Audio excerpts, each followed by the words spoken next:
Selamat pagi, sahabat Sutiono. Kembali lagi dalam podcast kesehatan RSUD Dr. Sutiono Blora. Sahabat karib di kala sakit, sahabat dekat di kala sehat. Dan kembali lagi bersama saya, Dr. Trisna.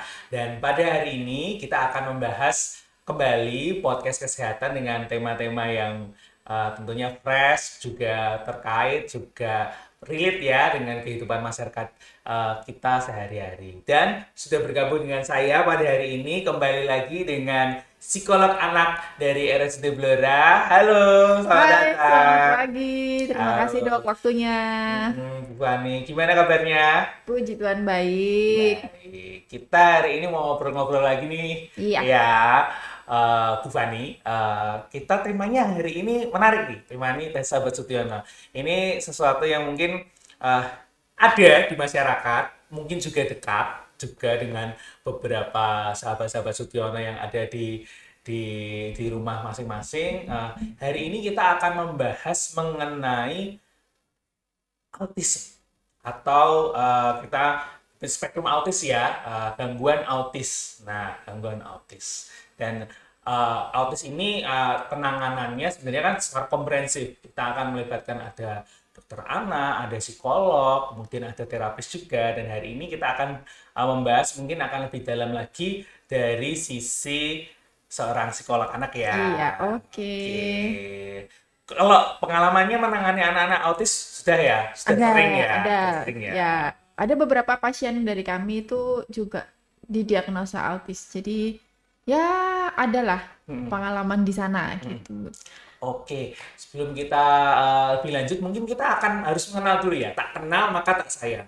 Mungkin banyak dari teman-teman ada yang salah paham atau punya definisi sendiri. Nah, sekarang kita akan cari tahu nih definisi dari spektrum autis atau gangguan autis itu sebenarnya apa sih? Nah, apa Bu? Sebenarnya gangguan autis ini apa sih sebenarnya? Ya, Ah, gangguan autisme ini itu sebenarnya adalah gangguan neurologis. Jadi dia memang yang ada problem itu ada di syaraf otaknya.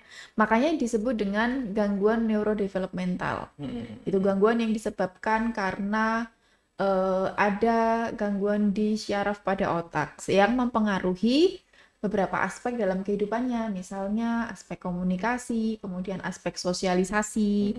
Nah, interaksi dengan individu lain itu juga mengalami gangguan. Makanya terkadang di masyarakat itu pakai kata autis sendiri gitu kan. Karena asik dengan dunianya sendiri. Padahal sebenarnya autis sendiri itu bukan sesuatu yang menjadi lelucon gitu kan. Autis itu beneran ada gitu. Gangguan autisme itu ada.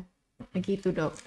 Jadi kuncinya ini ya, kalau di masyarakat mengenalnya punya dunia sendiri, punya cara Ya, komunikasi punya cara dia komunikasi sendiri. sendiri. Tapi sebenarnya eh, lebih dari itu ya, Lebih bukan dari itu. hanya sekedar itu ya, bukan Mm-mm. sekedar itu ya, bukan sekedar itu ya. Ada faktor biologisnya, ada Betul. faktor Ada biologisnya faktor tadi ya kan, karena biologisnya. Bu Fani bilang tadi ada penyebab-penyebab Mm-mm. dari sarafnya. Nah, Syarafnya ya. ini kira-kira gimana ya? Apakah ini didapat? Apakah ini maksudnya kan berarti kan ada faktor biologis Mm-mm. ya. Kalau faktor biologis kalau dari saya ya dari sudut pandang dokter kan penyakit itu tuh ada penyakit kongenital, ada penyakit menular, ada penyakit yang non infeksius Mm-mm. seperti itu. Eh, ini masuk apa nih? Ini apakah masuk penyakit atau kondisi kondisi bawaan atau seperti apa sebenarnya? Oke, meluruskan pandangan dari masyarakat ya. Maksudnya selama ini autis itu dinilai sebagai penyakit. Padahal sebenarnya autis itu bukan penyakit. Karena kalau kita bilang apakah bisa sembuh atau Mm-mm. tidak, Mm-mm. autis ini akan terus dibawa dan kita harus hidup berdampingan dengan diagnosa autisme. Gitu. Jadi bukan sesuatu penyakit yang nanti oh kalau minum obat ini jadi sembuh, tidak. Jadi ketika terdiagnosa mengalami gangguan atau individu dengan autisme spektrum disorder, Mm-mm. seumur hidupnya dia akan menyandang atau memiliki predikat, kalau bisa dibilang kasarnya gitu ya dok ya, memiliki predikat dia sebagai penyandang autisme spektrum disorder. Begitu. Jadi memang bukan sebuah penyakit ya, karena beberapa kalau ada pasien datang, Bu, maaf mau tanya apakah ini bisa sembuh gitu ya dengan dengan hati-hati kami harus menjelaskan bahwa autisme tidak bisa sembuh, tetapi dari kami akan membantu untuk membuat individu atau teman-teman autisme ini hidup berdaya dengan kemampuan mereka. Gitu. Artinya mereka bisa survive sampai mereka dewasa. Bahkan kalau kita lihat ada yang nantinya juga akan sukses. Misalnya menjadi pelukis, atau kalau yang di Indonesia baru-baru ini ada seorang pelari maraton pertama yang dia juga penyandang autisme. Begitu, Dok. Jadi kita hanya mampu mendorong apa yang menjadi kelebihan mereka dan membuat mereka mampu untuk terus hidup seperti kita yang normal gitu. Jadi ibaratnya kalau kita katakanlah seseorang itu memiliki autis spectrum disorder ini ya, itu adalah sesuatu yang ibaratnya memang sesuatu yang sudah akan melekat pada Iya, diri orang tersebut betul, ya, iya. bukan sesuatu yang tidak yang bukan sesuatu yang bisa kita ambil atau sesuatu yang bisa kita ubah 100% jadi seperti orang-orang Orang normal. normal negatif ya. Nah, kalau mungkin dalam bahasa ini ya neurotipikal ya. Iya. Nah, neurotipikal ya. Tapi itu sesuatu yang harus kita coba gimana caranya hidup berdampingan dengan autism Iya. spectrum disorder. Gitu. Oke, mungkin jadi seperti itu ya, bukan penyakit menular, bukan penyakit yang seperti penyakit pada umumnya, pada konvensional. Kemudian nih, kalau untuk bisa tahu seseorang itu mengalami atau memiliki autism spectrum disorder tuh gimana, Bu? Gimana? Biasanya kita harus gimana? Kita harus periksa kemana? Oke. Terus kita harus menilai apanya gitu. Ya. Bisa nggak sih kita kan itu ya, masyarakat tuh kayak pinter-pinter ya, bisa mengatakan orang, wah ini orangnya autis, orangnya autis. Padahal kan sebenarnya kita nggak boleh ya sembarangan memberikan label autis itu pada seseorang. Mungkin bercandaan, padahal tapi itu sesuatu yang akan melekat gitu ya. Kalau kita memang dimiliki seseorang itu akan melekat seumur hidup gitu. Itu kira-kira gimana? Penemuan atau penegakan diagnosis lah. Oke, penegakan diagnosisnya ya. Jadi gini, sebenarnya ini tuh sudah bisa dilihat dari usia di bawah 3 tahun, gitu kan. Kita lihat dulu. Jadi di dalam autisme ini yang harus kita lihat itu adalah pola komunikasinya seperti apa. Apakah dia memulai komunikasi dengan orang di sekitarnya? Itu apakah dia mengalami kendala itu? Kemudian ada yang dia mengalami kendala dalam hal berbahasa. Gitu kan? Ada nggak mengalami kendala dalam berbahasa? Kemudian yang paling kelihatan, apakah ada muncul hal-hal yang ketertarikan pada objek tertentu secara berlebihan. Contohnya, misalnya, dia senang sekali melihat benda berputar. Oke. Oh iya, benda berputar ya. Benda berputar, kipas angin, roda. Lalu apakah dia ada sensitivitas di sensorinya? Pada beberapa kasus anak autis, mereka mengalami sensitif di sensorinya. Misalnya, ada 2 ya, Dok, hypersensitif dan hiposensitif. Hypersensitif yang dia terlalu sensitif. Jadi misalnya kita pegang di bagian area sini atau di lengan begitu, dia sensitif sekali. Atau sensitifnya di sensori auditori, misalnya di pendengaran, dia tidak bisa mendengar suara yang sangat keras. Gitu. Atau berisik gitu atau berisik sekali, itu nggak bisa. Dan itu membuat mereka sangat tidak nyaman. Itu membuat mereka sangat tidak nyaman. Kalau yang hiposensitif, mau dia jatuh gulung-gulung sampai berdarah-darah, dia tidak akan merasa sakit. Itu yang hiposensitif ya. Bahkan dia akan terus manja terus ini sampai kadang ada yang kayak dia jatuh kena pecahan kaca, darahnya udah kececer di mana-mana, tapi dia masih tetap lari. Itu tipe yang hiposensitif. Nah, ada nggak gerakan repetitif yang diulang-ulang?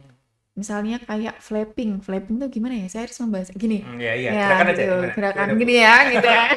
Flapping gitu ya.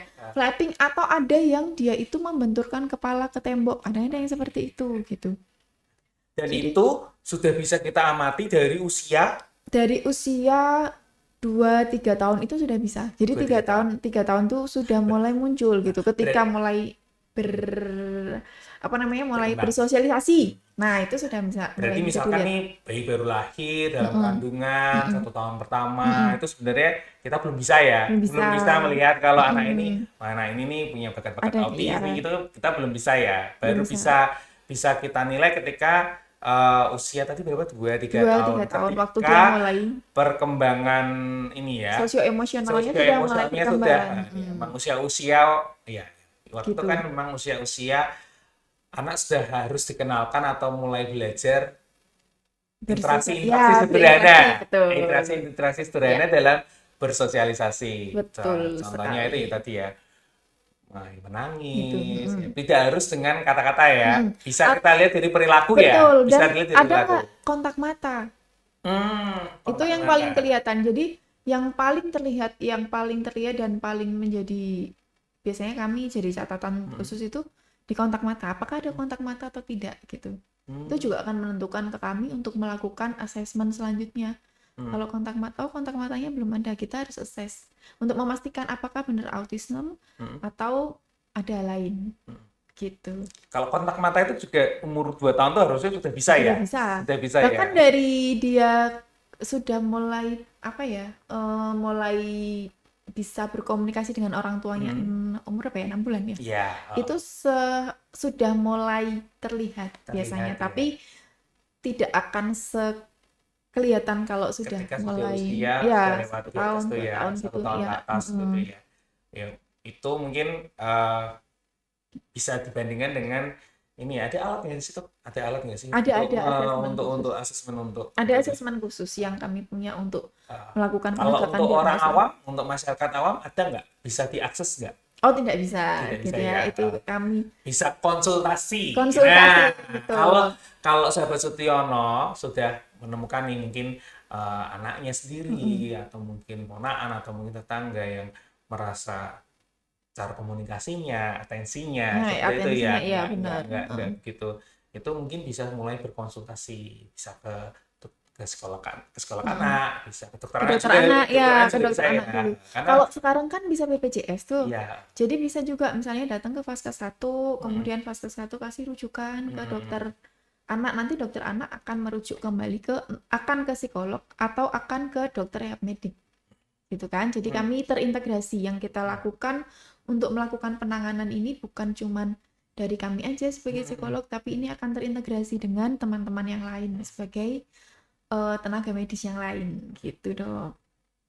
jadi nanti saya rekap sedikit ya, saya rekap sedikit ya Bu ya. Ada aspek sosial, aspek komunikasi, Ada kemudian emosinya. tadi ada apa? Pola Iya, perilaku yang berulang. stereotip ya, berulang ya. Kemudian kalau macamnya ada jenis-jenisnya nggak sih? Berdasarkan Yang biasanya tadi kan berdasarkan hiper ini ya. Terus ada lagi nggak sih pembagiannya? pembagiannya berdasarkan tingkat keparahannya aja. Oh, Gitu kan, keparahan. tingkat keparahannya seperti apa sih? Apakah dia yang benar-benar tidak mampu untuk bersosialisasi, kalau kemudian benar-benar membutuhkan bantuan orang lain untuk dia menjalani kehidupan sosialnya dia, atau dia yang tipikal yang bisa melakukan apa ya, kehidupannya atau melakukan fungsi-fungsi sosialnya dengan baik gitu. Dan mereka tidak yang apa ya dok, bukan yang, tidak semua itu tingkat intelijensinya di bawah rata-rata, bahkan banyak yang dia secara intelijensi dia rata-rata atau bahkan di atas rata-rata. Karena kan gini, anak autis itu dia itu punya minat mendalam pada satu hal. Makanya kelebihannya, kekuatannya ketika dia belajar sesuatu, itu dia akan belajar dengan sungguh-sungguh itu, lalu itu akan menjadi apa ya? Talenta. Jadi talentanya dia gitu, jadi kelebihannya dia gitu. Beberapa yang saya temui, ada satu pusat terapi di Semarang, dulu saya berpraktek di sana. Anak autis, kemudian dia punya guru yang dia tahu kelebihan anak ini di mana. Lalu habis itu dia di support, dia dilatih. Jadi di situ untuk usia SD sampai kelas 6 gitu ya, akan tetap diberikan pelajaran secara apa ya, akademisnya tetap dikasih. Setidaknya sederhana. Biasanya yang kami lakukan itu tetap kami kasih treatment akademis, kayak misalnya belajar membaca, belajar berhitung. Untuk apa sih? Nanti goalnya adalah dia itu tahu mata uang. Kalau dia nggak ada basic untuk dia membaca, nggak tahu huruf, nggak akan mungkin dia belajar uang gitu kan. Terus matematis apa sih? Itu kan dia itu yang dasar kayak tambah kurang itu kan pasti diperlukan kayak gitu. Nah, setelah SMP kita lihat bakatnya dia kemana. Kalau dia bakatnya melukis akan langsung diarahkan gitu kan, akan langsung diarahkan ke melukis. Nah, produknya itu nanti yang akan dijual. Lalu mereka tahu, oh untuk survive dia harus mencari uang sendiri dengan cara apa? Menjual dari hasil produk skill yang dia punya. Itu. Jadi tuh saya haruskan lagi nih ya, Bu Fani ya, autis ini bukan retardasi mental, bukan ya, Bukan, bukan beda retardasi mental lagi, ya, beda lagi dia ya. suatu hal, karena mungkin ini nih Iya, sudah ada stigma nih ya, ada iya. stigma di masyarakat bahwa wah kalau autis nih berarti kita nggak bisa ngapa-ngapain nih, saya nggak bisa ngapa-ngapain ini, jadi yang saya bodoh gitu ya, anak-anak yang bodoh, padahal bukan sebenarnya, dia Bukan. adalah kita sebutnya neurodivergent ya, Iya, dia betul. neurodivergent. Bukan tidak selalu tidak anak autis itu tidak harus menjadi anak yang tidak tahu apa-apa.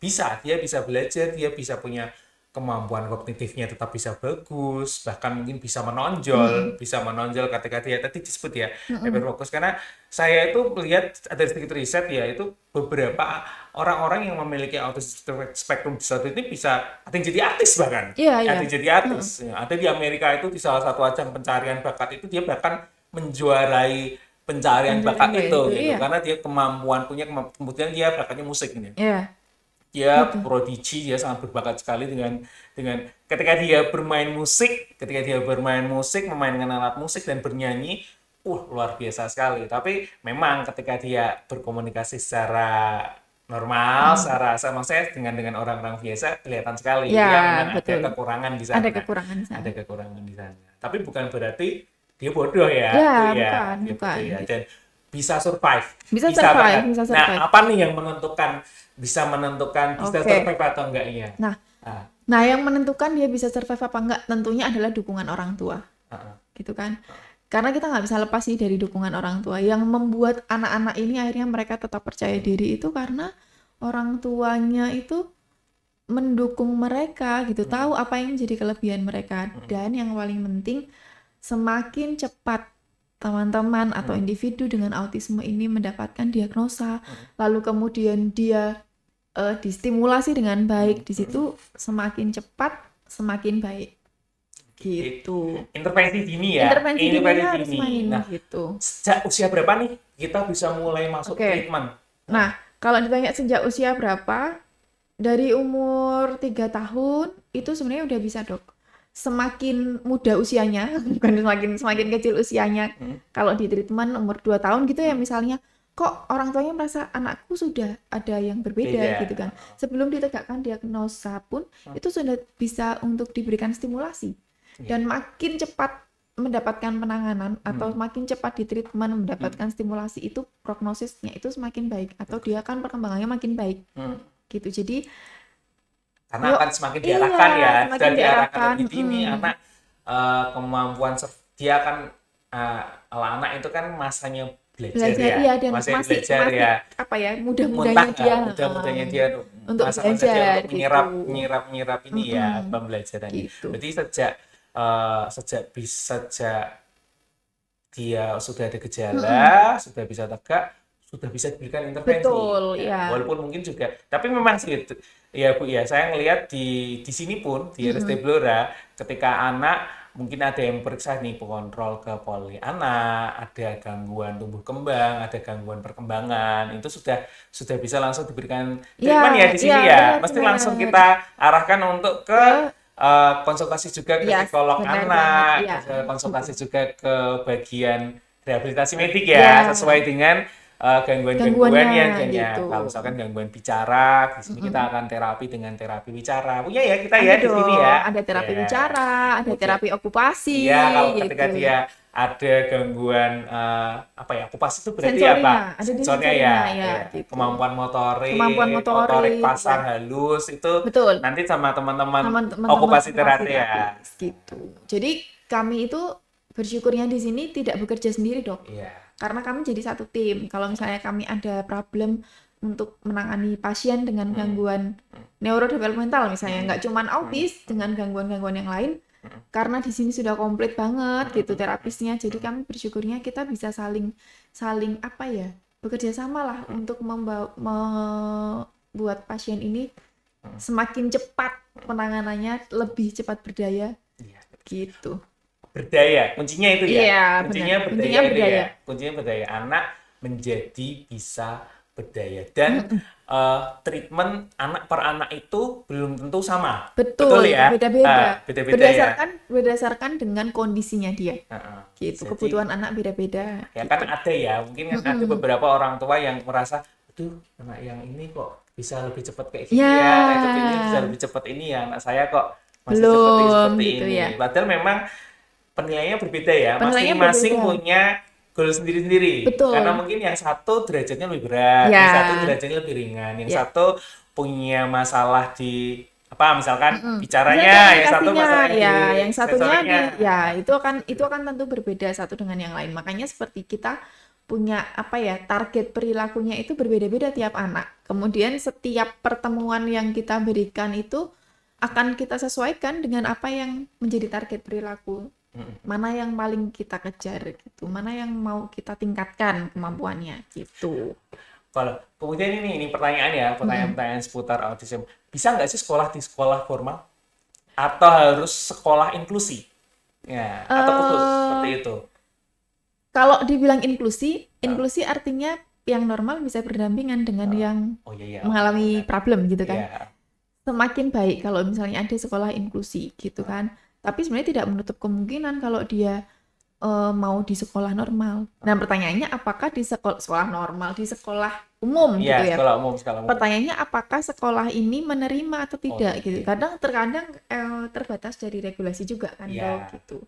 Tapi yang pasti bisa menerima adalah sekolah inklusi. Iya. Dan justru kalau bahasanya itu jangan dikekep gitu dok, gimana ya, jangan dieman-eman tidak keluar rumah karena mungkin mohon maaf orang tua merasa malu atau bagaimana, tapi justru teman-teman dari autism ini harus bertemu dan bersosialisasi supaya mereka juga belajar bagaimana bersosialisasi gitu. Justru jangan dikip ya, Iya, malah harus coba dikenalkan. coba dikenalkan. Harus dikenalkan lingkungan sosial dan jangan cuma itu aja ya, Iya, cuma iya, di dalam iya. keluarga. Karena kan goalnya tadi kan berdaya. Anak bisa berdaya. Anak bisa berdaya di mana? Di masyarakat. Di masyarakat. Suatu saat kalau orang tuanya sudah tidak ada, anak ini bisa tetap survive. bisa Bisa survive seperti itu. Bahkan mungkin gitu sih dok. Iya.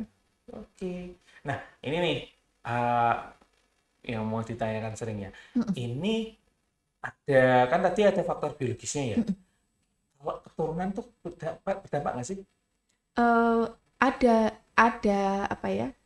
Sebenarnya gini, kalau ditanya penyebabnya apa, belum ada yang bisa menjawab dan memberikan jawaban pasti. Jawaban pasti. Kalau dari kami bilang hanya Tuhan yang tahu gitu penyebab pastinya apa. Tapi memang genetik itu menjadi faktor resiko. Jadi faktor resiko gitu. Ada beberapa faktor resikonya, mungkin ya itu tadi ada keluarga yang dahulu yang sebelumnya pernah menderita, mohon maaf, pernah atau ada yang memiliki gangguan yang sama. Ada juga yang mungkin minum obat gitu ketika ya, masa mengandung. Karena saya pernah ada klien gitu, waktu ibunya hamil, dia tidak tahu kalau hamil, dia minum obat. Nah, ternyata setelah periksa ke dokter menyatakan bahwa salah satu penyebabnya adalah ketika ibunya mengkonsumsi ada gangguan perkembangan janin ya, segala sesuatu yang bisa menyebabkan gangguan pada janin bisa menjadi faktor ini ya. Penyebab pastinya belum tahu, tapi itu bisa menjadi faktor resikonya. Faktor resikonya. Atau mungkin kena virus pada saat kehamilan. Kan ada ya, infeksi itu virus yang pada akhirnya menyebabkan gangguan perkembangan janin ya. Jadi kembali di situ lagi. Ya, betul. Gitu. Ya, sudah banyak kita bahas. Bu Fani ya. Ini mungkin ada pesan atau kesimpulan dari hari ini. Ya, kalau pesannya adalah begini, teman-teman, terutama anak-anak remaja yang kadang bilang, autis sendiri main HP, begitu ya. Mulai sekarang, yuk kita kurangi pemakaian Kata-kata itu kata-kata ya. autis sebagai bercandaan, gitu ya. Karena memang autisme ini tuh sungguh-sungguh benar-benar Ada ada, dan gitu. serius ya, Dan masalah yang serius gitu ya, ya, ini masalah problem serius yang ya. serius untuk beberapa orang, beberapa keluarga yang memiliki putra-putri dengan gangguan autisme atau individu dengan autisme ini menjadi satu hal yang sangat sensitif, gitu kan. Dan sekarang jangan lagi, kadang kita di tempat umum tidak sengaja ketemu keluarga atau individu dengan autisme terus kita memandang aneh banget, gitu ya. Memandang aneh banget atau kok perilaku anaknya berbeda, gitu. Kadang tatapan itu berbicara banyak untuk keluarga atau untuk orang tua yang memiliki putra-putri dengan gangguan ini, itu menjadi satu hal yang sensitif, gitu kan. Mereka pun tidak meminta untuk Memiliki seperti memiliki itu yang ya. seperti itu, gitu. Makanya kami bilang mereka itu anugerah, gitu. Individu dengan gangguan autisme itu anugerah, karena tidak semua orang tua mampu Betul. menghandle, mampu untuk mendidik. Tapi yang dipercaya Tuhan untuk mendapatkan berkat ini ya Tuhan pasti kasih kemampuan lebih untuk menghandle, gitu. Jadi untuk para orang tua, kuatkan hatinya, Kuatkan lalu hati. cari Informasi informasi yang benar. benar, kemudian cari komunitas yang memang support banget. Jadi ketika ada yang saling mendukung dan menguatkan itu kan berbeda ya, Dok. Merasa bahwa oh ya senasib. Jadi tidak menanggung beban itu sendiri. Ada ya biasanya Ada, punya ya, ada, biasanya ada, punya ada kayak ya, ada care groups gitu ada ya. ya. Dan kegiatan mereka kan banyak kegiatan positif yang mereka juga campaigns tentang autisme dan itu juga bisa menguatkan gitu. Dan nggak perlu merasa aduh kok anakku begini gitu. Buktinya ada banyak sekali yang akhirnya sukses. Dan beberapa dari pasien di sini itu orang tuanya bilang anaknya mengalami perkembangan yang baik gitu. Maksudnya secara akademis oke. Dan banyak juga yang orang tua suportif dengan kita. Jadi begitu kita bilang, Bu, diajari ya untuk daily life skill-nya, misalnya memasak, mandi sendiri. Orang tuanya suportif, mau kerja sama dengan kita, hasilnya baik. Gitu, anak-anaknya berkembang baik, komunikasinya baik, sosialisasinya juga oke. Gitu. Itu aja sih, Dok.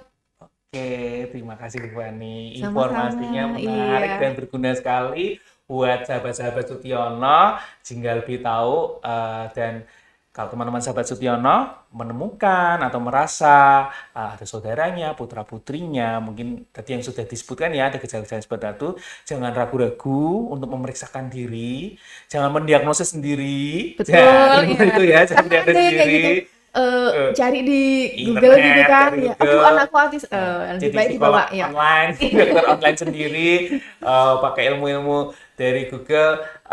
Kalau untuk penemuan dini kita mengarah surga sih boleh, cuman jangan mendiagnosis sendiri. Tetap perlu penanganan dari profesional, dari baik Betul. dokter anak, psikolog anak untuk bisa mendiagnosisnya, kemudian supaya bisa mendapatkan treatment segera kalau memang benar mengarah ke sana. Dan di Rumah Sakit Dr. Sutiono Blora, kita sudah memiliki pelayanan yang komprehensif untuk penanganan ini. Teman-teman bisa, sahabat Sutiono bisa memeriksakan diri, bisa mendapatkan treatment terapi di sini, baik dari dokter anak, psikologi anak, dari dokter rehab medik, maupun juga dari teman-teman fisioterapi, terapi wicara, maupun terapi okupasi. Ya, Di benar sini banget. semuanya sudah ada.